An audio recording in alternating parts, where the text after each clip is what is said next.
my co-host, Dr. Nikki Robinson. Hey, everybody. And today we're joined by Greg Thomas from HashiCorp. Greg, thanks for being here. Hey, thanks, Chris. Thanks, Nikki. Yeah, definitely. So before we dive into the topic, do you mind telling us a bit about your background and your journey within technology? Yeah, Chris, thanks. Definitely not traditional.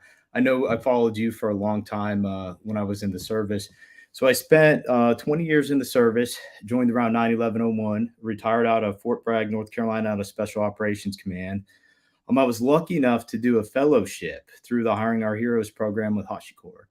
I did the fellowship, started there, did about a year, got into emerging technology, working with the National Security Group, and also got to volunteer at NIST a little bit, doing that with you, Nick. That's been interesting to learn and see how that committee and things are going there, looking at things like zero trust and identity credential access management or workflows and things like that. So again, thanks. This is fun. Awesome. Well, we've got a lot of topics to cover today, but I wanted to start with some of the recent posts and comments that you've been making, because I've been following you too, and I think it's like you post some really cool stuff. So I wanted to talk a little bit about how you were talking about how organizations can leverage service mesh in their own environments, which I think is one of those sort of like emerging or sort of trending topics that we can sort of talk about. Can you talk a little bit about why a team might be interested in adopting sort of a service mesh architecture and maybe how they would do it? Yeah, I think that's great, but definitely, and I'd like to kind of take a step back, because when we think about service mesh, I think that's really the service or the networking portion of it, right? And I think a lot of times we look at service mesh as just a point solution, right? Maybe just in one kube cluster, whether that's like a Rancher or OpenShift or EKS or AKS. So it's kind of like really pointed, right? It doesn't really look at things holistically. So kind of taking a step back to understand where we're at, I think we got to look at service discovery, right? Have you heard of service discovery? Yeah, but I think it's probably a good explanation for our audience, though. Yeah, definitely. So when we look at service discovery, I think that problem where that starts is I have a lot of different services. Where are they all at, right? How am I going to find them? I'm going to need to do things like access, automate, and secure them, right? Really looking at it like 4 pillars of service networking, right? Being able to discover, secure, automate, and access, right? And when we look at those 4 things, we start with discovery, okay? So I had, in the traditional sense, when I had a castle and moat environment, I had, whether it was subnets, I had IP addresses, things that were really fixed. Things were behind a firewall. You have an appliance that you relied on to do different mechanisms or checks when you want to come into the castle and the moat, right? And that's kind of how you access things. But since 2015, there's been technology like Docker, and now Kubernetes just became mainstream this year, right? So things are more ephemeral. So as things start to come up faster and faster, how do you take those different IP addresses and map them to a DNS, right? And when we look at service discovery at its core, that's happened by creating a service catalog, by registering all those different IP addresses, right? And that's known as your, service discovery, right? So you're able to map those things so that you can discover all of them, right? So that you can do all those other things in what I like to call secure service networking, which one of those components is service mesh. One that I'm very familiar with is actually called Console Connect. Okay, so with Console, you can actually do something. You can do a service mesh feature with Console Connect. So that's only one component of a secure service networking thing. So that was kind of a lot. Did that make sense? No, absolutely. And I think from like a networking perspective, especially with everything sort of going to the cloud and hybrid cloud and going to, containers and microservices, things like that, I feel like sometimes we don't talk about networking as much, but it's still just as important to sort of talk about. Can you talk a little bit about maybe why we're not talking as much about some of these like different networking technologies or modernization of networking technologies, and maybe why organizations aren't talking about them or maybe adopting them? Yeah, that's a great point. I'd like to start, Chris. Remember the definition from hybrid? I think it was defined 10 years ago, right? The NIST. I think if we Google NIST CRC, hybrid was defined 10 years ago. Correct? Yeah, it's been NIST 145. I think it was 2011 roughly, and I think we need to revisit it personally because it's probably evolved quite a bit in that time. But yeah, it's been a while. Yeah. So Nikki, what is the definition of multi-cloud first, I think, or what is, multi-cloud, or what is cloud, right? I think those are some of the core definitions. I think there's a lot of different technologies happening. I mean, Docker came out around 2015, right? And now Kubernetes has become mainstream. So we've kind of changed a lot of these things. When we look at, definitions and bodies of work, taking this, for example, hybrid was defined 10 years ago. So multi-cloud isn't clearly defined yet, I don't believe, in the definition space. So when we look at the prevalence of emerging technology, not to mention NPEs, or non-persona entities, right? Machines talking to machines, which now, with the rise of machines, right? That's a lot more of what's happening. So I think that people just hear Kubernetes and think that it's the solution, but they don't know what the question or what the problem is, right? Just to be blunt. Yeah, no, there's definitely a lot of buzz and hype around Kubernetes. And like I've been ranting a little bit about, adopting technologies that aren't tied to mission outcomes, because people are doing it just for the sake of doing it, because everyone else is doing it, because they heard about it. It sounds cool. It sounds neat. But you have to have a plan for doing that, both for the workforce and for the business organizational mission outcomes, those kind of things. A question I wanted to ask you too is obviously we're seeing the push for zero trust. We have the federal zero trust strategy, the system zero trust maturity model, all those things coming out of the cybersecurity executive order. What role do you think service mesh plays, within the context or conversation around zero trust? Let's talk about that. I think we have to first agree on what the core of zero trust is. And I'll say definitely it is not an appliance. If somebody tells you it's an appliance or some kind of firewall, just run, right? Because it's not. When you look at zero trust, especially using the taxonomies that were provided to us, you look at those taxonomies, and at the core, I really see things like identity being the core of zero trust. All right. So then when we talk about secure service networking, riddle me this, Chris, if identity is the core of zero trust, how are we trusting things like a VPN that's using an IPsec tunnel, and we're relying on IP addresses that we trust on the other side? That in itself is not trust, right? VPN is very problematic when we look at some of those access patterns, or even things like traditional PAM, right?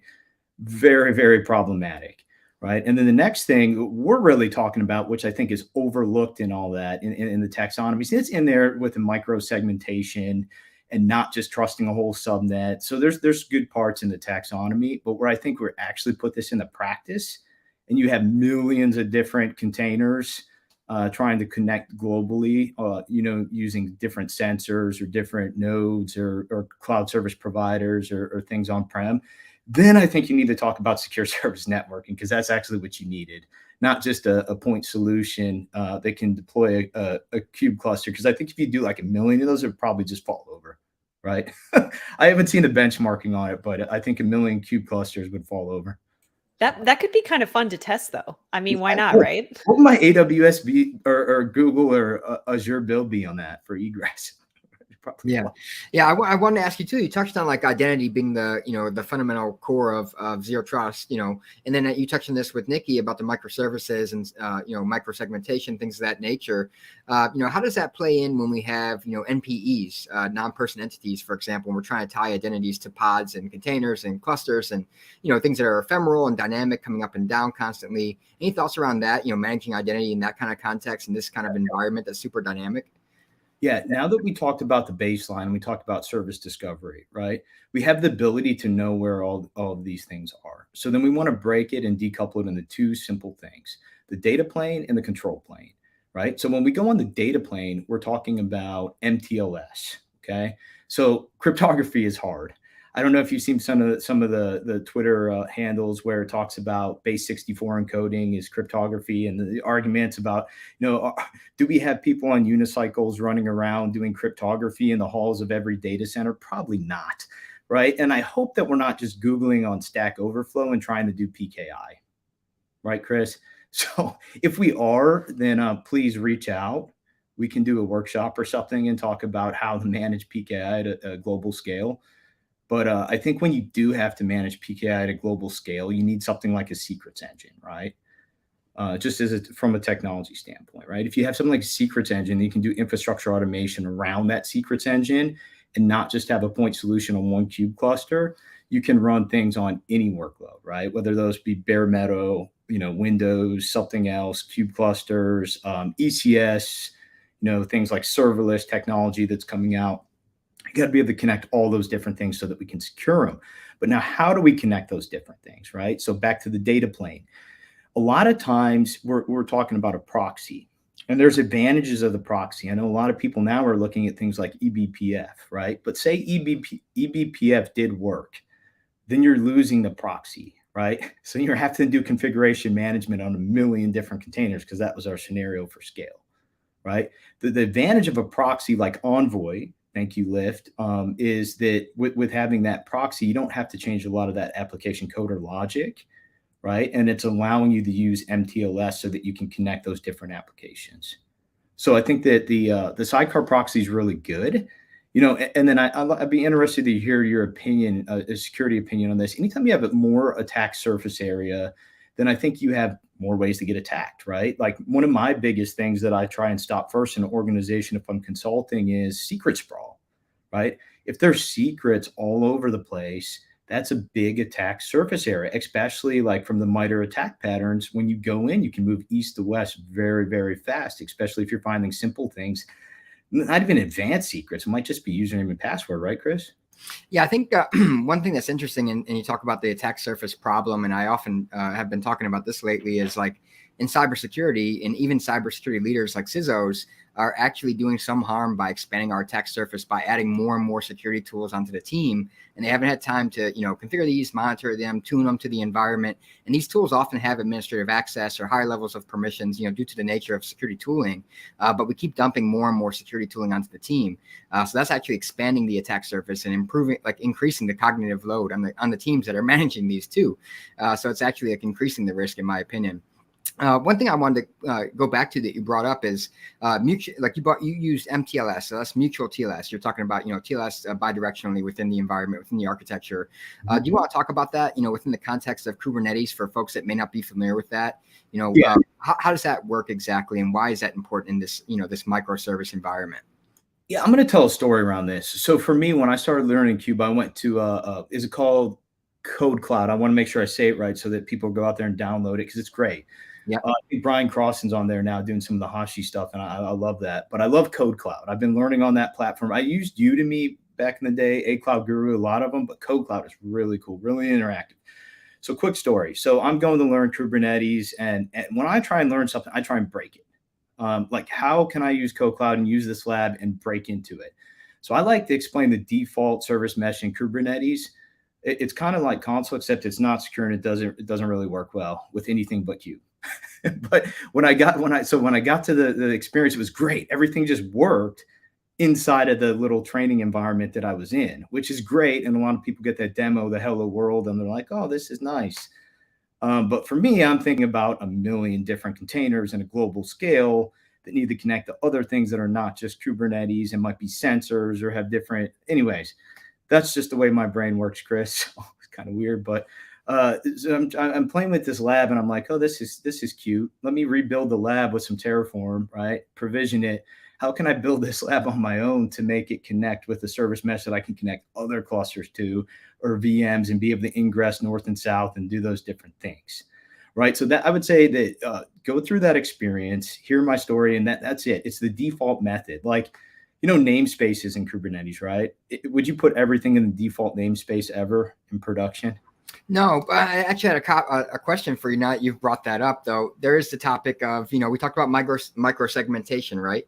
And within the context of cloud and Kubernetes, there's different ways to segment your environments, whether it's by, AWS account or, GCP account or Azure account, et cetera, subscription. Obviously, within Kubernetes, in the context of Kubernetes, you can have separate clusters, or you can put things within the same cluster segmented via namespacing. Any thoughts on how those choices could dictate your attack surface and the ability to pivot laterally to different environments? The concept of creating a blast radius per se. Oh, that's an interesting one. I'd like to hear from you or Nikki on it. I don't know. I'm open to hear what you think. I have some opinions, but what do you think? Yeah, I mean, I think it depends. Like in my experience, it depends, and this is kind of with the documentation. And I'm not the expert on Kubernetes networking per se, but the documentation lets the organization make an interpretation and decision based on their their risk tolerance, their posture, their requirements.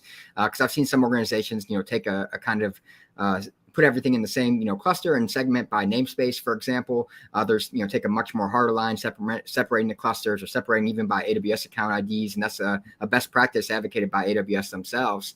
So I think that, really it's that defense in depth concept. And then there's many things that have to go right or could go wrong, to let someone move laterally within the environment. And then Nikki, I don't know if you want to throw any thoughts on that topic.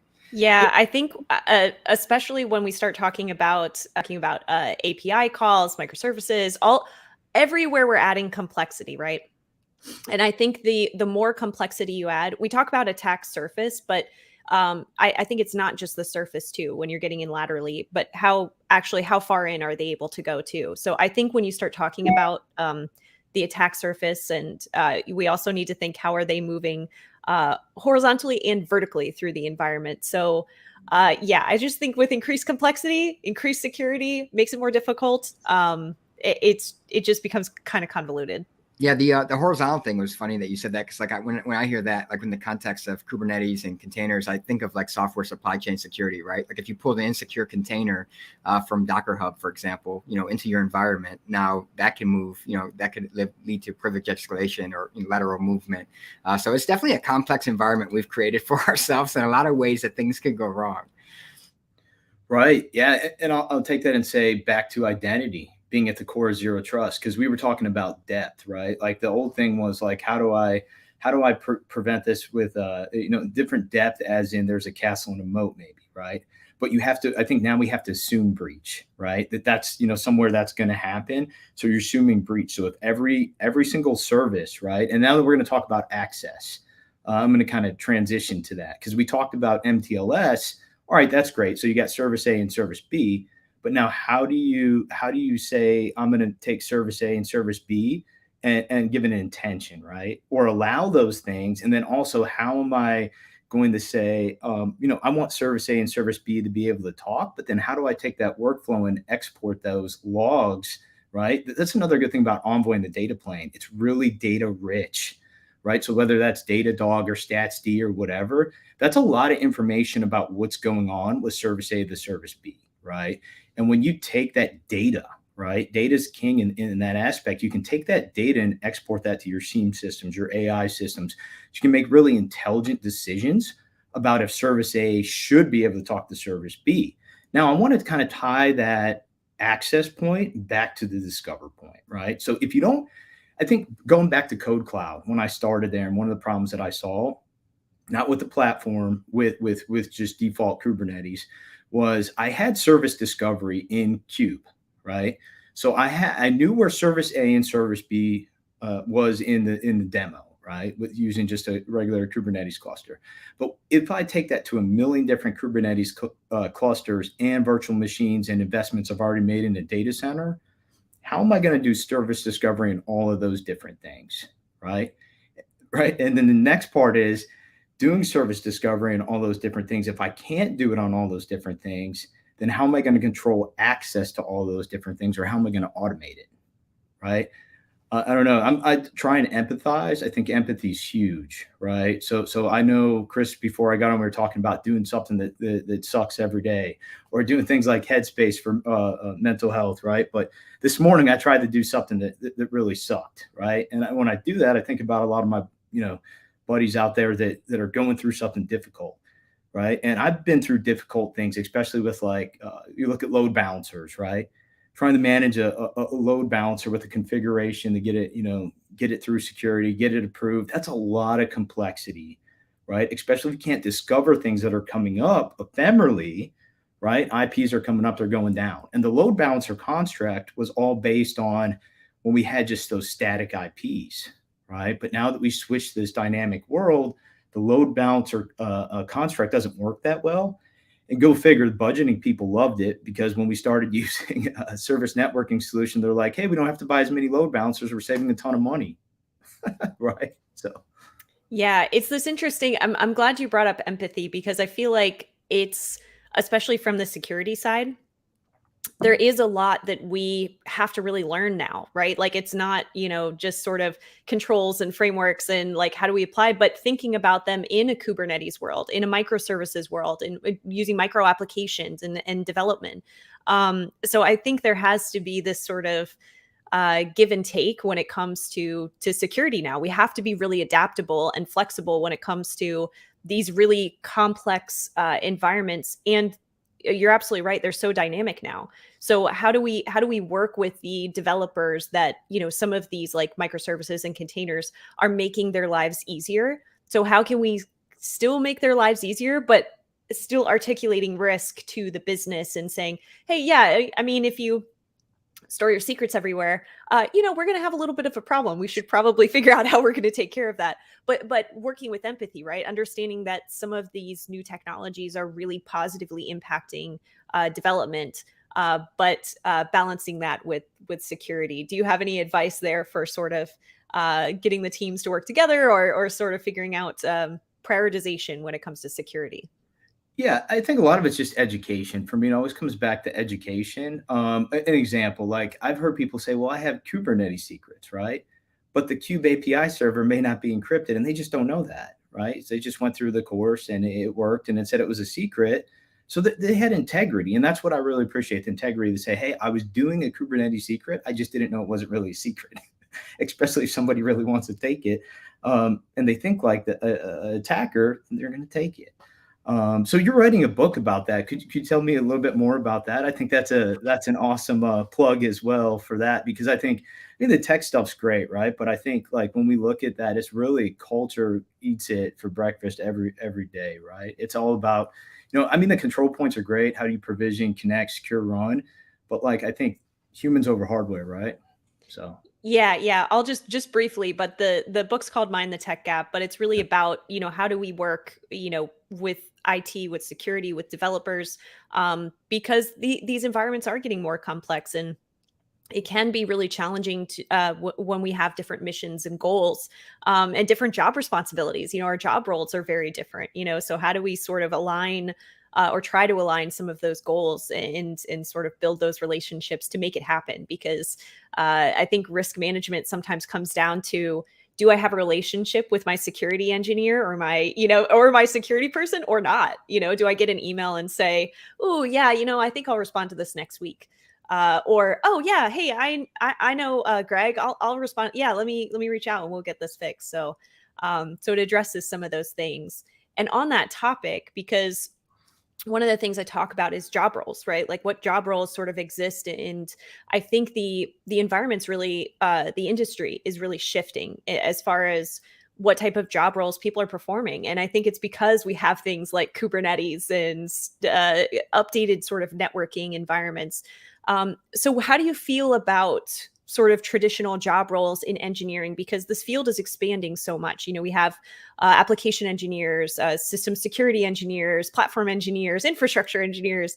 Do you feel like the environment, as far as like the industry, is really changing for sort of what job roles we need, or how people are sort of capturing their expertise? That's a great question. I think the skills gap is a huge problem, and it's great that this is going to be streamed on LinkedIn today, because I've come through there now and look at, is it platform engineers, is it DevOps engineers, is it SRE? And then I get a lot of people that ask me that really over the last 5 years, like, what is it? And I'll get to what I specifically think the roles should be called. But I think that the biggest thing is, when you look at the skills gap, how do you solve that problem, first of all? I think that, and then it comes down to, why do you call the role what you call it? And some of it's philosophical, but this part is actually tangible, right? I talked about the control points. I didn't hit on them too much, but I think in a general technology standpoint, you have to be able to provision things, okay? Infrastructure, you have to be able to provision that, and you should do it declaratively.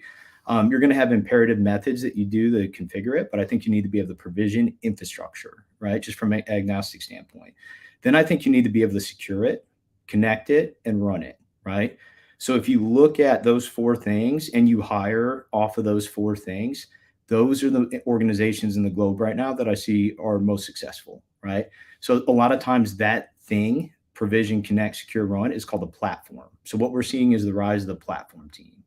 So I think that platform engineer, it could be a valid title. Right now, I definitely think SRE is very specific, very created, and it's definitely has you have those metrics, SLO, stuff like that have to be maintained. Definitely think that's a valid role. I mean, to me, DevOps is like a culture. So, a culture engineer, sure, but I think platform engineers specifically, having somebody to manage that control point of provisioning, connecting, securing, and running, I think is a valid term. What are your thoughts?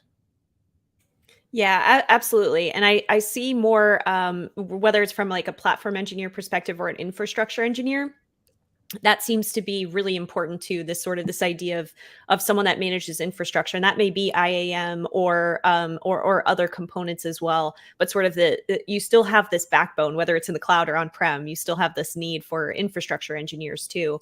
So I think platform is a great way to sort of spin it. But I agree. There's like still this need for whether it's culture, whether it's human factors engineers or human factor security engineers, whatever it might be. Mm-hmm. I think there's definitely a need for a more variety in the field. Yeah, definitely. It's at the end of the day, it's a human business. Even though there's more and more NPEs or non-persona entities, right? We still play a part, but definitely with infrastructure automation, there can be less, and that can be scary. I don't know if you address that in your book, but sometimes people might feel threatened, right? More automation and less jobs, right? You talked about before having to go talk to security to get something done, really ticket-based processes, right? Which created a lot of roles. So that's something too that probably in the future will be something that we have to look at. So what are your thoughts there, Chris? Actually, I wanted to ask you something. You guys talked a lot about different roles and titles, and there's a lot that could be said about that, whether they're correct or off. But we talked about learning resources, and Code Cloud was mentioned. Code Cloud is actually what I use to take the 2 Kubernetes exams I've taken, along with some others, and learned quite a bit from that platform. It throws you right into a browser-based learning environment. You can just jump right into the CLI and start working with YAML and declarative files for Kubernetes, things like that. Any other learning resources you want to recommend? I know HashiCorp has an entire learning track for different certifications and different technologies that they use. Any other resources for learning? Maybe some of the HashiCorp technologies, or just in a broader sense, technology that people are using today. Yeah, I took a class once in college, and it was about how people learn. So I really am hesitant to say that, because being a learning engineer, that's an opportunity at HashiCorp. I think we're hiring for it, actually, if anybody's interested. There is a HashiCorp Learn, but I think that it's a very important thing. And I think that different people have, I look at this too, people have different ways that they learn. And I try and really be respectful of that, right? Like some people have to just have hands-on to learn something, right? Some people like to read books. So I think there's lots of different ways that we work, and we're all very different and unique. And I think that's okay. I wrote a blog about my story, right? How did I learn, right? I joined specific user groups. I went and read certain books, right? By people that I looked up to that were running different things that I thought would solve problems in production. I read their books. And then I tried to do what was in the books. And then I went through certain learning paths and set goals. But I realized I talked to some people, I've given them books. Like I've come and sometimes I'll see somebody and I'll give them a book and they're like, I don't like to read. Just tell me, give me a demo. So if for people that do like demos, reach out and do a workshop. That's something that we do a lot. So we do workshops. It could be a half a day or just during lunch in a section. And we'll get hands-on and find out what your problem is. And plus, I get a good excuse to build something. So, building workshops, I think is a really fun way as well. Hopefully I answer your question, Chris. Could give some plugs for specific platforms. And I think I've just used all of them. I don't think any of them are bad. I know there's a lot of them out there that call out, and I'll try and do that on LinkedIn, but I don't want to forget somebody. So. No, I like that approach of staying agnostic and talking about ways of learning. So appreciate that. Yeah, there is. And I feel like there's I've learned a lot about this too in the last couple of years about, especially with teaching, just that there are so many, some people are very auditory, learners. They like to hear, the book, they want sort of an audio book versus Yes. a physical book, or someone like me that likes to take a highlighter and just highlight everything. And then I'm like, oh, I just highlighted everything. But Two PhDs though. So, I mean, that's expected. yeah. That's how I did it. That's the trick, is the highlighter in the book. Anyway, but with that, we've covered a lot of different things. So I'm going to take us to our last question for you, which, taking this from a couple of different angles, but what does cyber resiliency mean to you?